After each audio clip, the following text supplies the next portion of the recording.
हरि ओम। ओम नमो नारायण। शंकरं शंकराचार्यं केशवं बादरायणं सूत्रभाष्यकृतौ वन्दे भगवन्तौ सनातनः। ईश्वरो गुरुरात्मेति मूर्तिभेदविभागिनः व्योमवद्व्याप्तदेहाय दक्षिणामूर्तये नमः।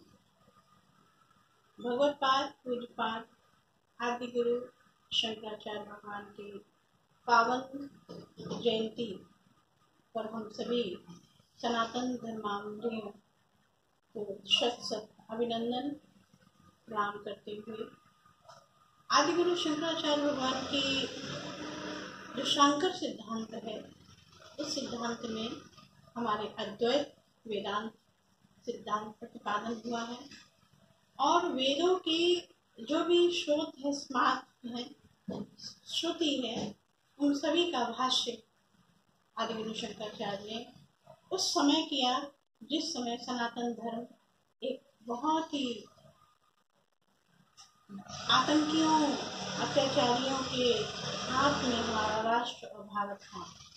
बौद्ध धर्म के आतंक को देख करके, उनके आक्रमणों को देख करके हमारे सनातन धर्म की हिंदू वैदिक सभ्यता और संस्कृति का प्रतिपादन वेदों की कई दिशाओं के भाष्यों से, भक्ति मार्ग से, ज्ञान मार्ग से, योग के मार्ग से अथवा अन्य प्रक्रिया कर्म सिद्धांत को समझा करके भारत में एक शंकर अवतार हुआ है, जो कि शंकराचार्य आचार्य के रूप में हम सबको प्राप्त हुए। सनातन धर्म की व्यवस्था में उन्होंने हमारे 10 संन्यास परंपरा, 10 नामी संन्यास परंपरा में 10 नाम दिए।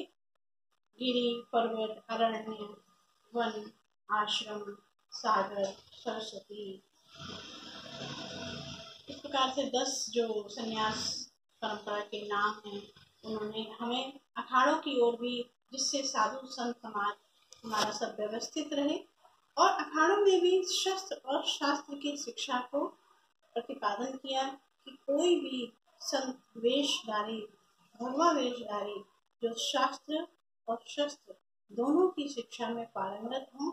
इसलिए सनातन धर्म के अखाड़ों से लेके आश्रम, मठ, मंदिर और 4 पीठ हमारी भारत के चारों कोनों में है, उत्तर, पश्चिम, दक्षिण और पूरब, जिसमें 4 उन्होंने अपने शिष्यों को स्थापित किया। आज भी भारत में 4 हमारे यहाँ मठ हैं, पीठ हैं और इसके साथ ही आदिगुरु शंकराचार्य के हृदय में एक वैष्णव हृदय भी था। ये हम सबको ऐसे यूथ के लिए, जैसे कहेंगे युवा लोगों को इसका अवगत कराना अति आवश्यक है कि अद्वैत दर्शन तो प्रतिपादन किया ही है, सर्वम खलु इदं ब्रह्म, एक आत्मा सर्वभूतेषु। तो इस आकार को और रूप नाम को लेकर के उन्होंने वैष्णव हृदय उनके भीतर विद्यमान था, जिसमें नारायण स्तुति, नारायण के साथ साथ शिव, शैव मत और भगवती आदि शक्ति, जिसका प्रतिपादन सौंदर्य लहरी के आधार पर है। इसलिए शंकर सिद्धांत को हमें बहुत अच्छे से समझना पड़ेगा, जिसमें आज के कालखंड में हम देख रहे हैं कि हमारा भारत, हमारा राष्ट्र, हमारा देश विभाजित होते दिखता है।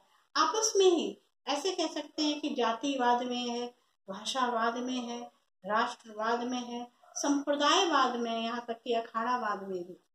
तो जब हम इन वादों में घिरे रहेंगे तो कहीं न कहीं हमारा प्रतिवाद होगा।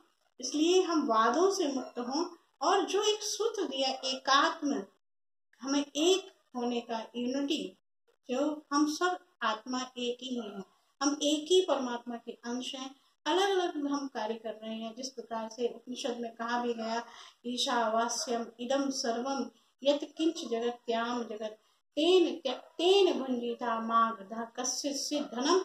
इस उपनिषद के आधार पर परमात्मा के हम सब हैं, किंतु बटे नहीं। हम बटने से अपने को बहुत कुछ खोएंगे। हम भारत को एक करने के लिए अभी जो इस प्रकार की शंकर सिद्धांत कितना युवाओं को पता होना चाहिए कि हम सब एक ही परमात्मा के अधिकारी हैं और अपनी अपनी जगह पे हम सब कार्य करें, वादों में ना विभाजित हों, हम एक रहें, एक सूत्र में पिरोकर, जिस प्रकार से एक धागे में कई मोती मन के माले पिरो करके वो एक माला कहलाई जाती है, इसी प्रकार से हमारा भारत, हमारा सनातन व्यवस्था, हमारी वैदिक हिंदू व्यवस्था शंकर सिद्धांत को पूर्ण करती है। इसी के साथ साथ हम अपनी वाणी विराम करेंगे। हरिओम तत्सत, हरिओम तत्सत, हरिओम तत्सत।